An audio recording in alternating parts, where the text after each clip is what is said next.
Now, if any of us were taking part of the news cycle back in late summer of 2024, we remember what the tone was against Blake Lively. Those of us that have experienced a smear campaign, our spidey senses were on fire.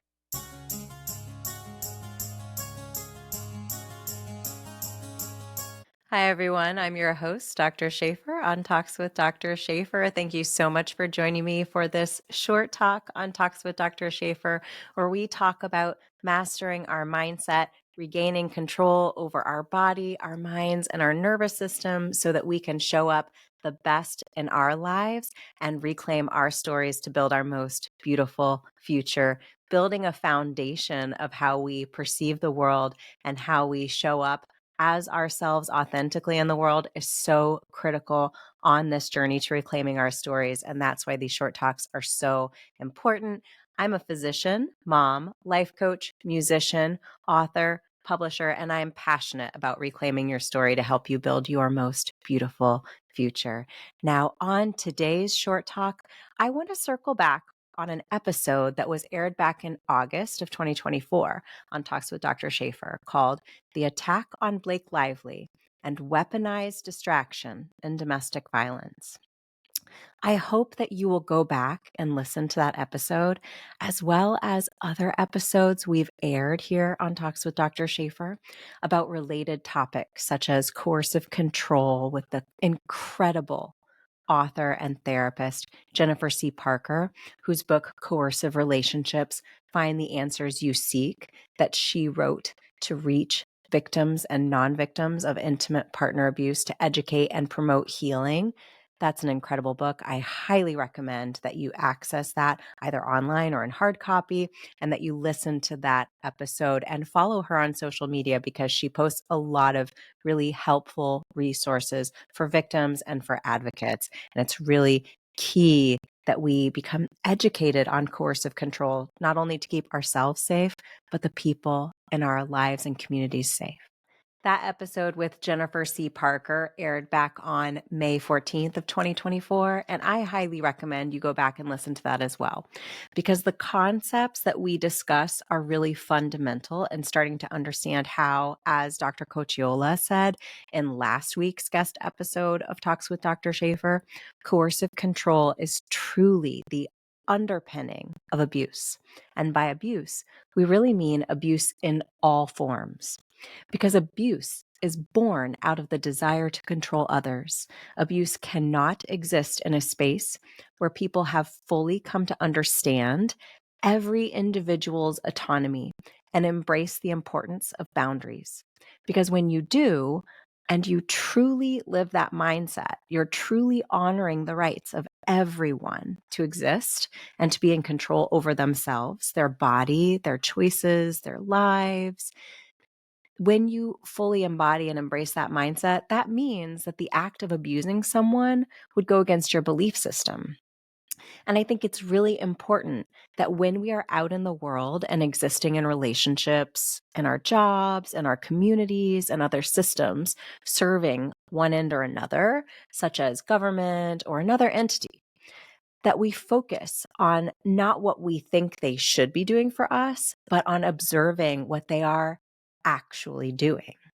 Not paying as much attention to what they are saying they will do or they are doing, what they are saying they did, but rather paying attention to what their actions are.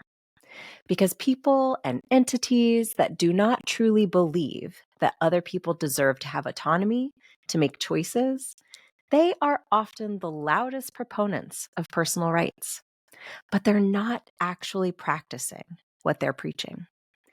And the loud or seemingly empathetic platitudes that they are disseminating are serving as a distraction. They are serving as a data point that they can use in the future to say, hey, look, this is who I am. And in doing so, redirect our gaze and our attention from what they have done and what they are actively doing to what they are saying they did, to what they are saying they are doing. Now, why would you want to do that? This is a classic tool used by controlling people. Now, going back to my short talk about Blake Lively in August of 2024, when she was promoting their movie, It Ends With Us, a very, very important movie that highlights the experience of one woman from Colleen Hoover's book who is experiencing domestic violence. Now, when that PR campaign was occurring for that movie, it was very concerning to me at the time that I was watching a systematic takedown of an individual by a coercive controlling entity, person, or people. Anyone who has been the victim of a smear campaign and who moved beyond the feeling of victimhood, which is a really righteous place to start when you have been victimized, but not a healing place to remain. Once they have done the work to understand what was happening to them and why so many people were willing to go along with the narrative of the smear campaign against them, once the victim understood the psychological principles at play, they are able to spot a smear campaign from a mile away. And the Blake Lively smear campaign set off our spidey senses. Now, predictably, when I posted my short talk on Blake Lively back in August and the supporting promos, I received pushback. It was exactly the pushback that I expected.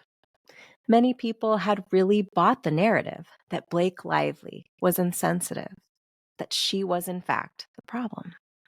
Of course, they could find old clips to quote unquote support this narrative and further solidify their perception of her character. Because we are all a rainbow of experiences, right? We have had moments where we were bubbly and fun, moments where we were triggered, where we were angry, tired, hungry, but not all of us go on a weeks-long press tour and sit with people who sometimes have the agenda to try to get salacious information or media sound bites from us. Seems like a setup. But the thing that people who were enticed to embrace a certain narrative about Blake Lively's character weren't stopping to consider was why?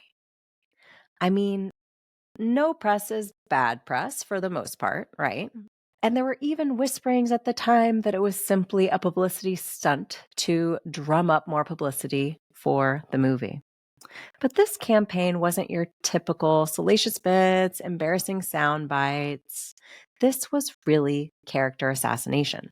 And if you're promoting a movie about domestic violence, about a woman taking back the reins of her life, new baby in her arms, realizing everything that has been happening to her, but was hidden from her realization by her own defense mechanisms in her mind and his coercive control and abuse of her. If you're Justin Baldoni and you're promoting this movie, hiring experts in an effort to spin the story, to feel like she can be buried, what are your goals? While out the other side of your mouth saying, there is never an excuse to hurt a woman, physically or emotionally. We men have to step up and figure out how we can be better allies. What does that say about your character? Because as a therapist I know has said repeatedly, how you treat someone and communicate with them, how you communicate about them, says nothing about who they are, but everything about who you are. Now, in light of the filing of a lawsuit against Justin Baldoni, Wayfarer Studios, LLC, and more, Blake Lively has said, I hope that my legal actions help pull back the curtain on these sinister retaliatory tactics to harm people who speak up about misconduct and help protect others who may be targeted. You can access, and I would really encourage you to do so, her full lawsuit document via the New York Times, and you can see the allegations of misconduct there in full, which, as a woman who's worked both in entertainment and in other fields, I can tell you that experiencing these things in a workplace is horrific, and frankly, it happens. It should not happen. Women should not be touched without their consent. If we're breastfeeding or pumping at work, We deserve to be able to do so with a degree of privacy that we are comfortable with without unnecessary interrupting or comments. I myself recall moments in my professional life where I was juggling being a new mom, needing to pump while working, not being given privacy, and even having male colleagues approach me, speak to me, and touch me while I was pumping, which was completely unnecessary and invasive. And I did not feel that I had the means to protect myself or effect change in that workplace. There are many allegations in this document that really resonate with the daily challenges that women often face in the workplace and in society as we navigate what can often feel like the impossible task of being a woman, performing our work tasks while juggling everything else. If we are a mother, showing up to work like we aren't a mother, and then showing up at home as if we don't work, being demure and palatable while also being strong and successful, a contortionist game, like the game of Twister, where we bend and reach and balance until we inevitably fall, not due to our failings, but due to the impossible nature of the game. We were set up to fail. Blake Lively was set up to fail. And the response of the lawyers for the team that allegedly orchestrated this very public, very aggressive campaign against Blake Lively and her character? To double down, of course, an attorney for Wayfair reported to the New York Times that the studio, its executives, and PR representatives, quote, did nothing proactive nor retaliated against Blake Lively and accused her of another desperate attempt to fix her negative reputation and referred to her actions as shameful. Because this is all they have. But as we've learned here on Talks with Dr. Shafer, if someone is using shame to try to elicit a response, isolate, minimize, or silence you, this is an abuse tactic. This is unacceptable. If they truly believed that it is important to support women, they would look into the allegations. They would not use language describing an alleged victim as desperate or shameful. This controlling, derisive approach serves to amplify their message that she is the problem, to point their finger at her and yet again try to distract us by leaning into the narrative that the problem is her character. And now it seems like people would recognize this, but what these lawyers know very well and use in their daily operations is that people will reflexively return to their belief systems. They know that if they were able to spin this narrative once, that there's a good chance that they can do it again and again and again to Blake Lively and to many, many other women who dare to speak up about abuse. Abuse in the home, abuse in the workplace, abuse in society. Because there is an underlying belief about women that has been woven into our culture, that we're taught as young boys and girls, a belief that will continue and will poison our perception of the world and of one another until we finally truly challenge it. And once we challenge our beliefs and work on dismantling the limiting beliefs that keep us small and keep us trapped in ideas and false narratives that limit our potential and keep us playing games that we didn't even realize we were playing and losing, the sooner we can pull down the curtain and see what's really going on and stop playing those games, the sooner we can start to truly embrace the belief of the value of each individual and each person's right to autonomy and control over their personhood.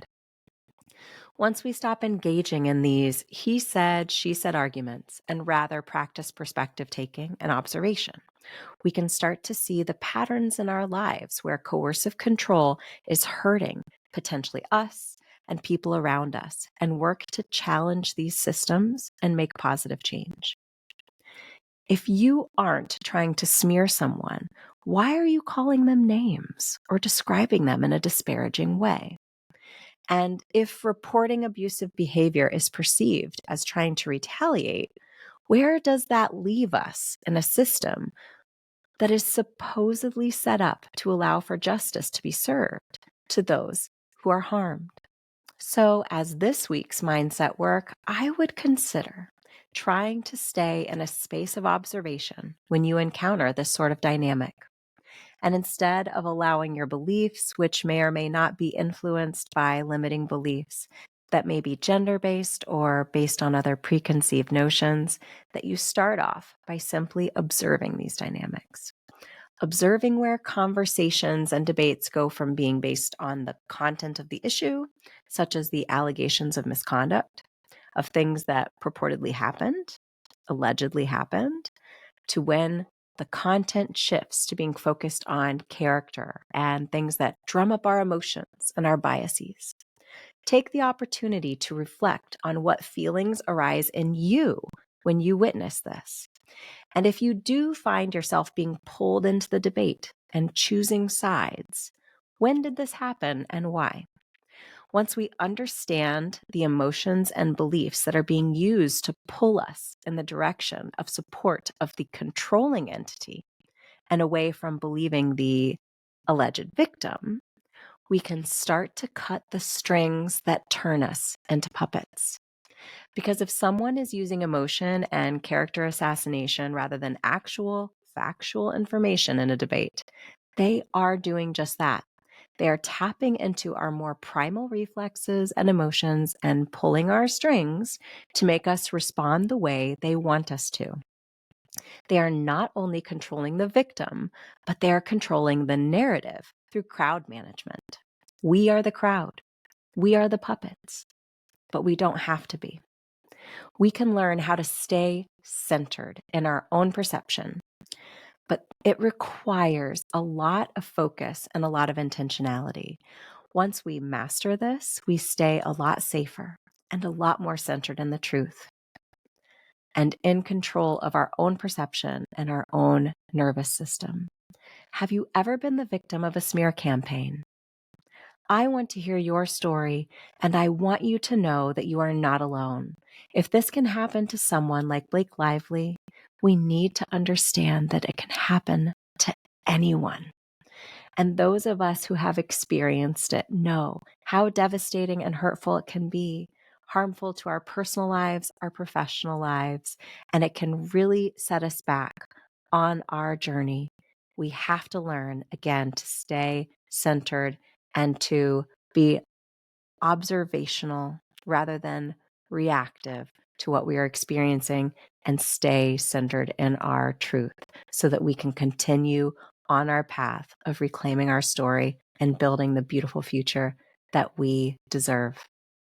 And to those of us who have unknowingly participated in harming someone who is the victim of a smear campaign, when we started to understand what really happened, it is really devastating to know that we were manipulated and used to harm someone else too.